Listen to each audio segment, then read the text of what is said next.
On big news at the NFL level, former Houston Texan defensive lineman J.J. Watt announced this week he's headed to Arizona. Yeah, my phone started blowing up.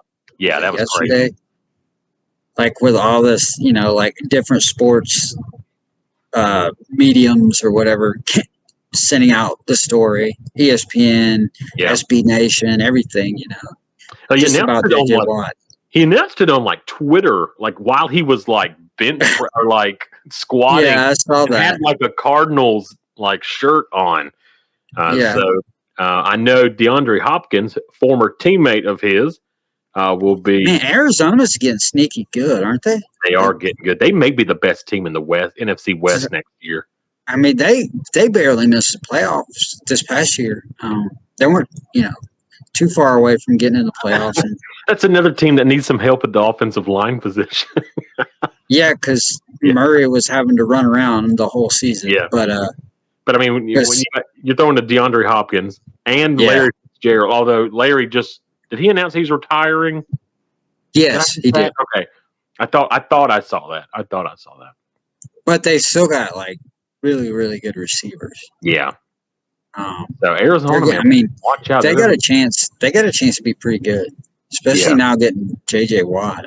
2-year, $31 million deal with the Cardinals. 28 of that, John, is guaranteed money. So he's at least. You get the feeling that some of these players were just happy to get out of Houston, no matter where they go. And look, Deshaun Watson may be the next one to leave. I don't know.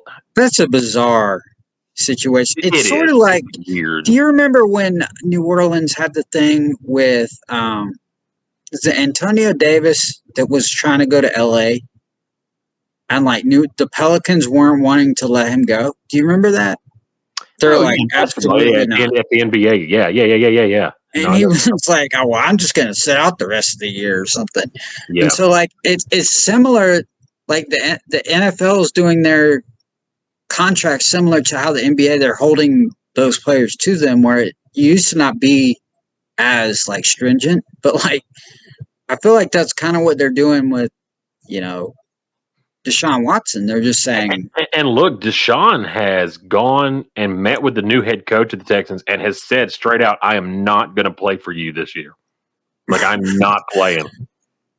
So what we were talking about, if they really wanted to force the issue, Deshaun could just retire for a year and come back.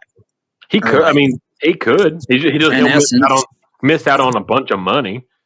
But he's going to make it anyway. But at the same time, the Texans, if he doesn't play, the Texans don't have to pay him if he's not living up to his end of the contract. Where the perfect play.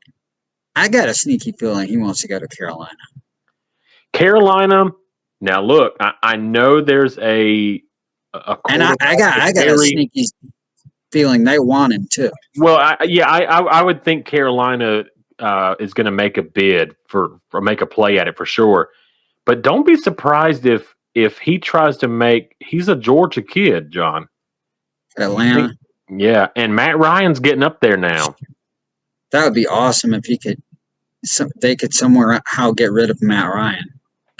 Get him. Trade him to the Texans. I hate to be that way, but after growing up a Falcons fan and having watched them lose the Super Bowl like they did a few years ago, I think it's time for a change at quarterback. I'm just saying, Yeah. So Atlanta needs a lot of pieces too. Carolina does too, but adding Deshaun Watson would be a major improvement. Now, however, for Carolina, if they're going to get him, who are you going to get rid of in order to get him? McCaffrey? Are you going to get rid of McCaffrey? You have to, right? Pretty much. Atlanta, who would you get rid of? You get Julio Jones or, see, I think Matt Ryan's he's past his prime, so you're probably not going to get. You're not going to get much for him. Right. Another team that's really in play, I think, John, is Chicago. I think the Bears are really trying to get him, which is weird because, Yeah, they've got Trubisky. They could have gotten him to begin with. Like if they hadn't drafted Trubisky or whatever. Yes. How great that was like a dark day in Chicago. There's a lot of people. ETSU's SID, and he's a huge Bears fan. He was like, "Man, I can't believe we didn't draft him when we had the chance."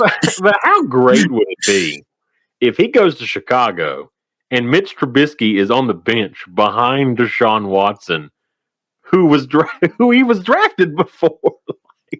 So I would be like, if this is the GM, you'd be like, so you drafted the guy on the bench, to begin with, and now, yeah. Well, Trubisky sat half the year on the bench last year behind Nick Foles.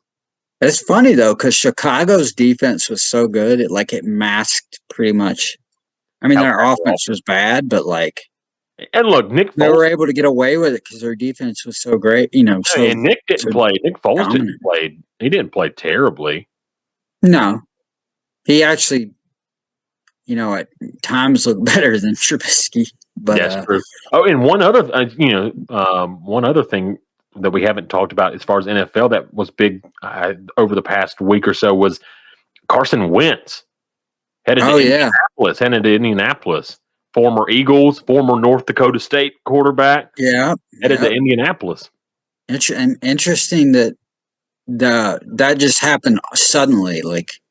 There was not really there was no talk about it, or there weren't really many rumors flying around about it. It just happened. It was like, yeah, all right, Philadelphia.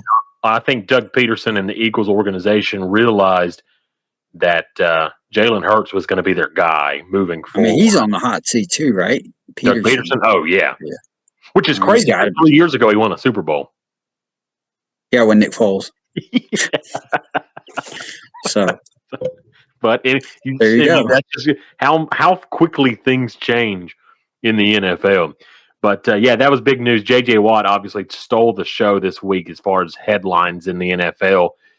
Moving over to Arizona. Arizona gonna be a threat in the NFC next year. So that's going to be a lot of fun to watch.